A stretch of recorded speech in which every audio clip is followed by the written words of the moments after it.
सुप्रभात साथियों, आप सभी का स्वागत है मेरे YouTube चैनल भारतीय शिक्षक क्लासेस। यहाँ पर जो है शिक्षक है, शिक्षा नहीं है। जब कभी भी आप मेरे चैनल को जो है सर्च करो तो भारतीय शिक्षक क्लासेस है, वहाँ पर जो है शिक्षक को आपको जो है थोड़ा ध्यान में रखना है, क्योंकि शिक्षा लिखा हुआ भी आता है कभी कभी। तो हाँ, मेरे चैनल का नाम भारतीय शिक्षक क्लासेस है, ठीक है। हमारा जो है छंद का टॉपिक जो है चला हुआ है, और छंद में जो है हमने छंद क्या होता है इसके विषय में जो है पहली क्लास में हमने पढ़ा था, और छंद के जो है कितने जो है अंग होते हैं उसके विषय में भी जो है हमने जाना। और हमने जाना कि चरण क्या होता है, पद या दल क्या होता है, गति क्या होता है, और जो है विराम जो है क्या होता है। इन चीज़ों के विषय में जो है हमने जाना था।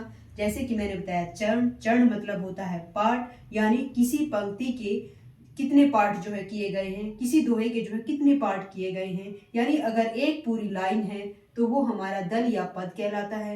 यदि उसी एक लाइन को कोमे से कोमा लगाकर जो है उसके दो पार्ट कर दिए गए हैं तो वो चरण होता है। और जो पंक्ति के बीच में जो कोमा लगाया जाता है उसको जो है यति योग या विराम जो है बोलते हैं। तो ये चीज़ें जो है पिछली क्लास में जो है आप लोगों ने जो है सीख ली होगी। लेकिन उससे भी इम्पोर्टेंट जो चीज़ है वो थी जो मैंने आपको बताई थी। क्या बताए थे? गण। गण जो है कितने होते हैं? गण जो है 8 होते हैं। तो उन गणों को जो है याद रखना हमारे लिए बहुत जरूरी है, क्योंकि उसी के बेस पे ही हम जो है छंद को जो है आगे जो है पढ़ेंगे। बताया था गण, गण के कितने भेद होते हैं, कितने होते हैं, यानी गण कितने होते हैं? गण जो है 8 होते हैं। और प्रत्येक गण जो होता है उसमें कितने वर्ण होते हैं ये भी मैंने बताया था। यानी गण जो है 8 होते हैं और प्रत्येक गण में 3 वर्ण होते हैं। यानी जो एक वर्ण गण जो बना होता है उसमें जो है 3 क्या होते हैं? वर्ण जो है होते हैं। गण, गण यानी होता है यानी समूह, ठीक है। तो ये भी पूछा जा सकता है। तो मैंने इसका एक सूत्र जो है आप लोगों को बताया था याद करने का, यह माता राजभान सलगा। मैंने ये बताया था, यह माता राजभान सलगा। तो आप इस सूत्र को जो है आप लोग जो है अच्छे से जो है याद रखिएगा, क्योंकि इसी के बेस पर जो हम आगे जो है कुछ पढ़ने वाले हैं। दूसरा हमने बात की थी वर्ण और मात्रा के विषय में। तो वर्ण और मात्रा से संबंधित ही जो है छंद में जो है क्वेश्चन पूछे जाते हैं। तो आपसे पूछ लिया जाएगा, कोई दोहा दे दिया जाएगा या कोई सोरठा दे दिया जाएगा। यानी ये जो है हमारे छंद के ही जो है भेद है, उसी के अंतर्गत जो आते हैं जो हम आगे पढ़ेंगे। लेकिन मेरा बताने का मकसद यही है कि आपको जो है दोहा दे दिया जाएगा और उसमें आपसे पूछ लिया जाएगा कि इस दोहे में कितनी मात्राएं हैं।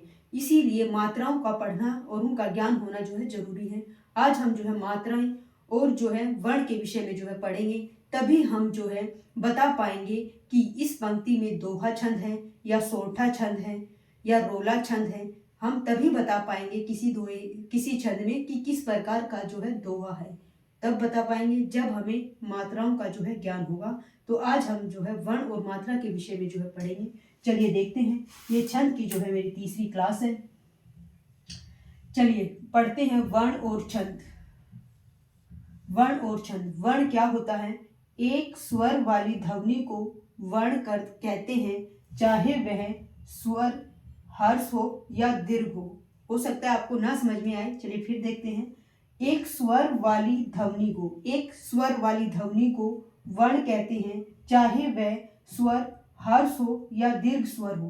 कहने का मतलब ये है कि एक स्वर वाली ध्वनि को, यानी जो ध्वनियां होती हैं, ये स्वर क्या है? स्वर भी एक तरह की जो है ध्वनियां होती हैं। ये स्वर चाहे हर्ष स्वर हो या दीर्घ स्वर हो, यानी जो एक ही सांस के साथ जो है बोली जाती है, जो एक ही जो है सुर में जो है बोली जाती है। जैसे कि मैंने बोला आ, वो एकदम से बोला गया है, इसे जो है एक स्वर में ही जो है बोली जा रही है, एक ही उसमें जो है ध्वनि निकल रही है।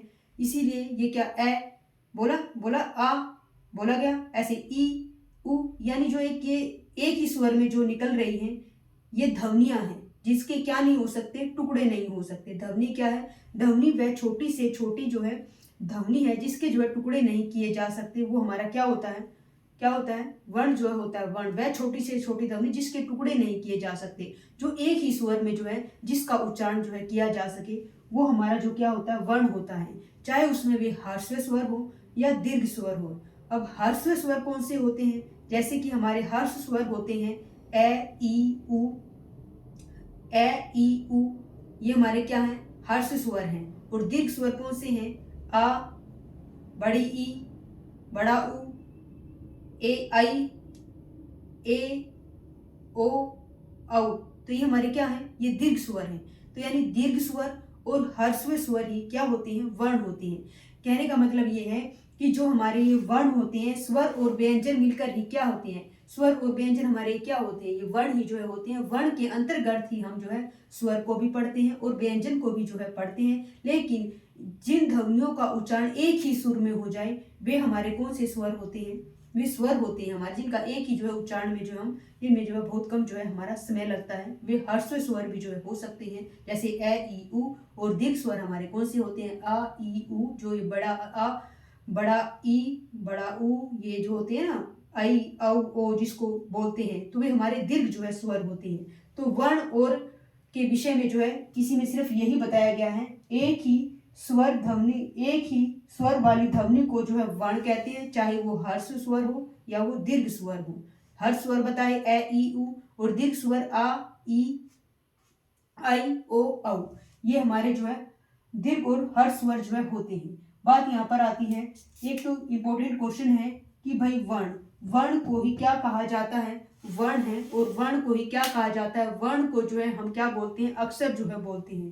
कहने का मतलब है जितने भी वर्ण हैं उनको हम क्या बोलते हैं, अक्षर जो है बोलते हैं। जैसे कि मैंने यहाँ पर लिख दिया है, मानो मैंने यहाँ पर च वर्ण लिख दिया और यहाँ पर मैंने इसको हलंत कर दिया, क्या कर दिया, हलंत कर दिया।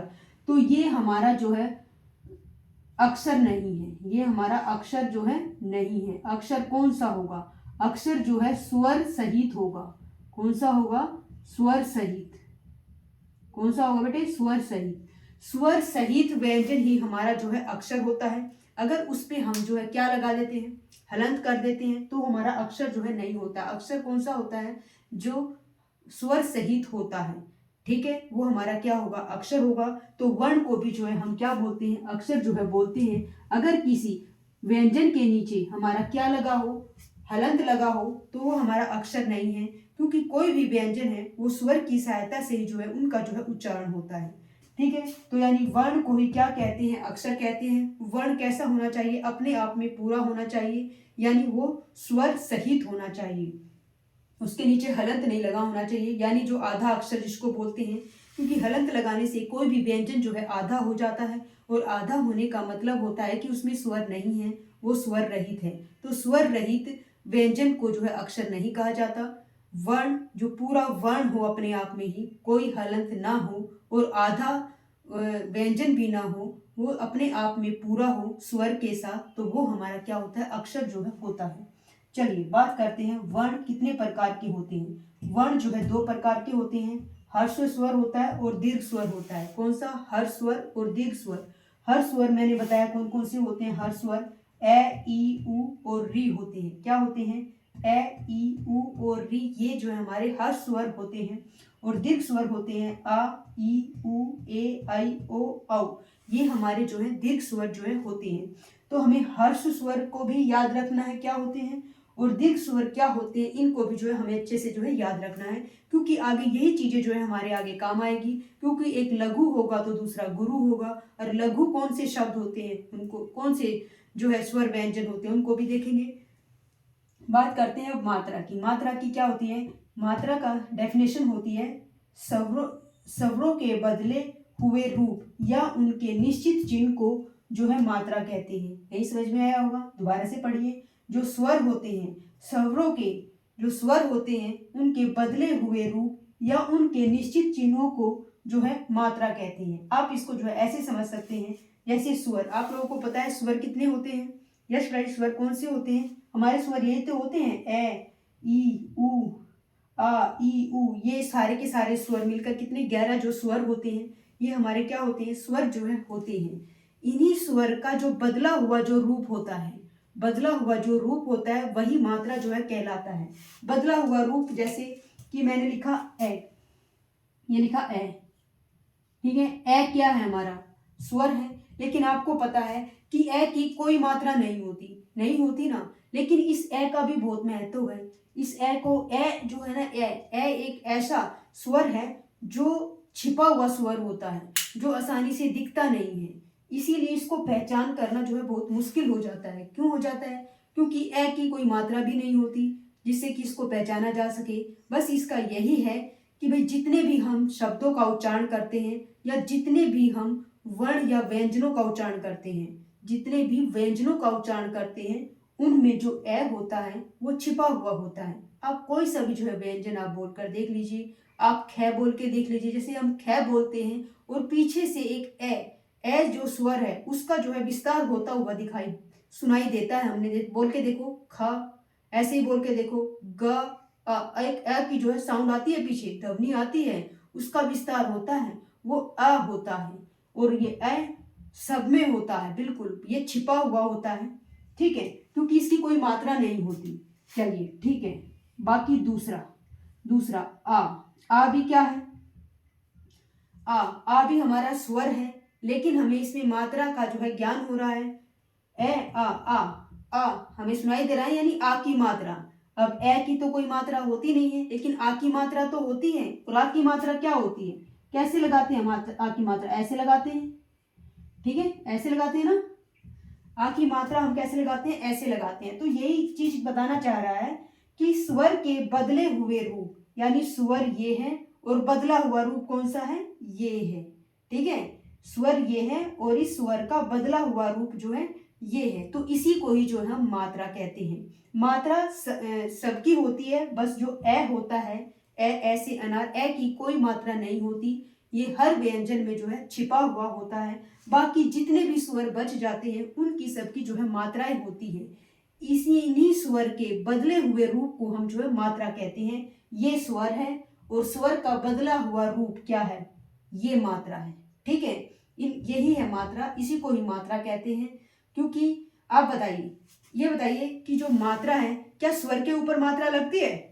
बताइए, नहीं, किसी भी स्वर के ऊपर मात्रा नहीं लगती है। मात्राओं का प्रयोग व्यंजन के साथ होता है, व्यंजन के साथ ही मात्राओं का जो है प्रयोग किया जाता है। स्वर जो होते हैं, स्वर जो है उनका बदला हुआ जो रूप होता है वो मात्रा जो है कहलाती है। जैसे आ का बदला हुआ रूप क्या है? आ का डंडा जिसको हम बोलते हैं, तो ये हमारी मात्रा है। ऐसे ही अगर मैंने लिखा, ऐसे ही मैंने लिखा ई, अब ई का बदला हुआ रूप क्या होता है? ई का बदला हुआ रूप होता है, ऐसे हम लगा देते हैं छोटी ई। तो ये क्या है? ये ई का बदला हुआ रूप है, और ये बदला हुआ रूप ही हमारा क्या कहलाता है? मात्रा कहलाता है। ऐसे ही आप जो है ए को ले लीजिए, ये रहा ए, और ए की मात्रा हम कैसे लगाते हैं? ऐसे लगाते हैं। तो यानी ये भी क्या है? हमारा स्वर है, और स्वर का बदला हुआ रूप हमारा क्या है? ये ए की मात्रा, जिसको हम डिनोट करते हैं, ठीक है। यानी ये सब स्वर हैं, ये सब क्या है? स्वर है, और स्वर का जो बदला हुआ रूप होता है, यानी जो उनकी मात्राएं होती हैं, वही जो है मात्राएं कहलाती हैं। अब ये परिभाषा आपको जो है अच्छे से समझ में आ गई होगी। तो यानी स्वर के बदले हुए रूप या उनके निश्चित चिन्ह को जो है मात्रा कहते हैं। जैसे आ की मात्रा का चिन्ह क्या है, यानी साइन क्या है? आ की मात्रा हम ऐसे लगाते हैं, निश्चित चिन्ह, यानी जो ये आ की मात्रा है इसका एक निश्चित चिन्ह है। जो ये आ है, आ का जो निश्चित चिन्ह है वो आ की मात्रा है। इनके जो है जो चिन्ह है वे बिल्कुल निश्चित है, ठीक है। जैसे हम देखते ही बता देंगे ये क्या है? आ की मात्रा। ये क्या है? ई की मात्रा। ये क्या है? आई की मात्रा। तो ये क्या है? मात्राएं हैं, और मात्राएं क्या है? स्वर का बदला हुआ रूप ही क्या कहलाता है? मात्राएं जो है कहलाता है, ठीक है। मेरे विचार से आपको जो है मात्रा की परिभाषा अच्छे से जो है समझ में आ गई होगी। जो मात्राएं जो है क्या होती हैं, ठीक है। यानी हमारी मात्राएं ये होती हैं। अगर ऐ की बात करें तो इसमें दो मात्राएं हो जाती हैं, ठीक है। तो ये जो ये मात्राएं हैं, अब समझ में आ गया होगा कि मात्राएं क्या होती हैं। स्वर का बदला ही हुआ रूप हमारा क्या कहलाता है? मात्रा कहलाता है। और हर्ष स्वर होते हैं, ये अच्छे से आपको याद रखना है। और जो दीर्घ स्वर होते हैं इनको जो है आपको अच्छे से जो है याद करना है। अब जैसे कि मैंने बताया आपको कि जो ये स्वर होते हैं और स्वर की जो मात्राएं होती हैं ये हमेशा व्यंजन के साथ ही लगती हैं।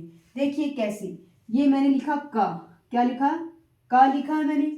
अब इस का में स्वर है ना, स्वर है।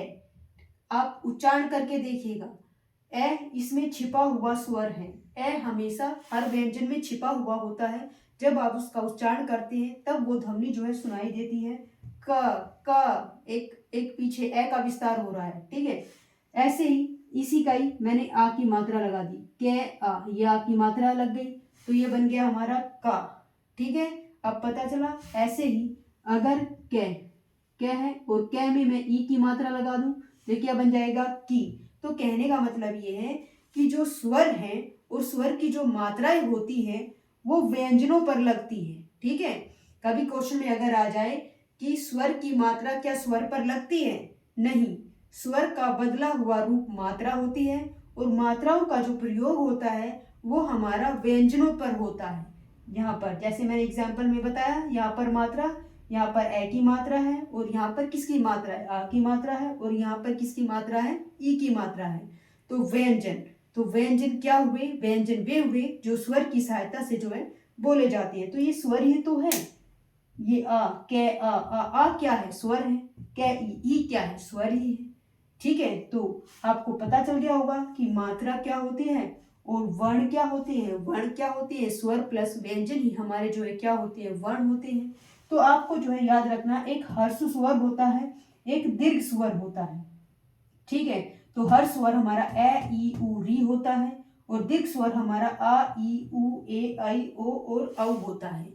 ठीक है, आप जो है इतना इस चीज को पढ़िएगा और जो पिछली क्लास जो दो छंद की हो चुकी है उनको जो भी जो है अच्छे से पढ़िएगा।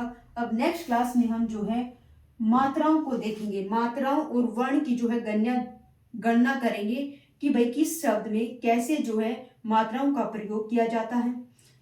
फॉर एग्जाम्पल में थोड़ा सा भी और भी थोड़ा बताया जा सकता है आप लोगों को। जैसे कि अगर मैं वर्ण की बात करूं, वर्ण और मात्रा की बात हो रही है, अगर मैं वर्ण की बात करूं, जैसे मैंने लिख दिया यहाँ पर चमन, जो है मैंने एक शब्द लिख दिया चमन, तो आपसे पूछा जा सकता है कि इसमें जो है कितने वर्ण हैं।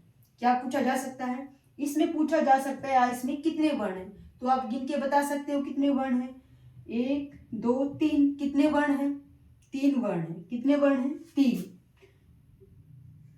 1 2 3, कितने वर्ण हैं, 3 वर्ण हैं। ठीक है, लेकिन छंद में एक चीज और ध्यान रखना है, छंद में जो आधा वर्ण होता है, क्या होता है, जो आधा वर्ण होता है, जैसे कि आधा वर्ण का मतलब ये है कि मान ले मैंने च लिख दिया, ये च, और इसके नीचे हलंत लगा दिया, तो इसका मतलब छंद में जो है इन वर्णों की जो है गणना जो है नहीं होती है। छंद में जो हमारे ये हलंत वाले जो व्यंजन होते हैं, किसी भी व्यंजन के नीचे अगर हलंत लग जाता है तो उसको जो है वर्ण के उसमें नहीं गिना जाएगा, यानी वर्ण में नहीं गिना जाएगा उसको। ठीक है, जैसे कि ये आधा श है, ये श है और इसको हलंत कर दिया गया, यानी हम इसको ऐसे लिखते हैं। ये एक श जो है संयुक्त अक्षर होता है, श बताया था ना, संयुक्त अक्षर 4 होते हैं, तो ये श, इसमें जो है हमारा क्या है, ये आधा है, तो इसको भी हम जो है वर्ण में जो है काउंट नहीं करेंगे, यानी वर्ण वही माना जाएगा जो स्वर सहित होगा, यानी जिसमें स्वर जो है लगा होगा, वही जो है हमारा छंद में वर्ण में जो है गिना जाएगा। ठीक है, जैसे कि यहाँ पर मैंने लिखा, क्या लिखूं, जैसे मैं लिखा राजन, मैंने कल की क्लास में भी बताया था शायद, राजन, मानो राजन को मैंने यहाँ पर हलंत कर दिया, तो आपसे अगर पूछा जाए तो इसमें कितने वर्ण हैं, तो इसमें 2 ही वर्ण हैं, एक तो रा और एक ज। ठीक है, एक रा और ज 2 ही वर्ण हैं, न के नीचे हलंत लगा हुआ है, इसीलिए इस न को वर्ण जो है काउंट नहीं किया जाएगा। तो मात्राएं जो है इस तरीके से जो है आप लोगों को सीखनी है। तो कल की क्लास में हम जो है किसी शब्द में कैसे मात्राओं को जो है ढूंढना है, कैसे लगाना है, कल की क्लास जो है बहुत इंपॉर्टेंट है, क्योंकि उनमें मात्राओं और वर्णों की जो है गणना किस प्रकार से जो है की जाती है, वो चीज़ें जो है कल आपको जो है सिखाई जाएंगी। तब तक आप जो है यह माता राजभान सलगा इस सूत्र को जो है अच्छे से कीजिएगा, और हर्ष स्वर कौन से होते हैं और दीर्घ स्वर जो है कौन से होते हैं, इन चीज़ों को जो है आप अच्छे से जो है समझिएगा। ठीक है, दूसरा पॉइंट ये था कि वर्ण, छंद में वर्ण अपने आप में पूरे होने चाहिए, पूर्ण होने चाहिए, उनके नीचे हलंत नहीं होना चाहिए। अगर हलंत है तो उसको छंद में वर्ण में काउंट नहीं किया जाएगा। ठीक है, तो इन छोटी छोटी जो बातें हैं इनको जो है थोड़ा ध्यान में रखिएगा। अगर ये क्लास आपको अच्छी लगे तो इसको लाइक और सब्सक्राइब करिएगा। अगर छंद में समझ में फिर भी कुछ नहीं आया हो तो इन वीडियोस को जो है बार बार देखिएगा तो आपको छंद जो है अच्छे से जो है समझ में आएगा। जैसे कि मैंने आपको पहले ही बताया था, छंद जो टॉपिक है बिल्कुल आराम से और एक एक पॉइंट के साथ जो है आप लोगों को जो है समझाया जाएगा। इसीलिए थोड़ा होगा लेकिन अच्छा होगा, ताकि आप लोगों को जो है अच्छे से समझ में आए। ठीक है, तो आज की क्लास जो है यहीं पर समाप्त होती है। Thank you.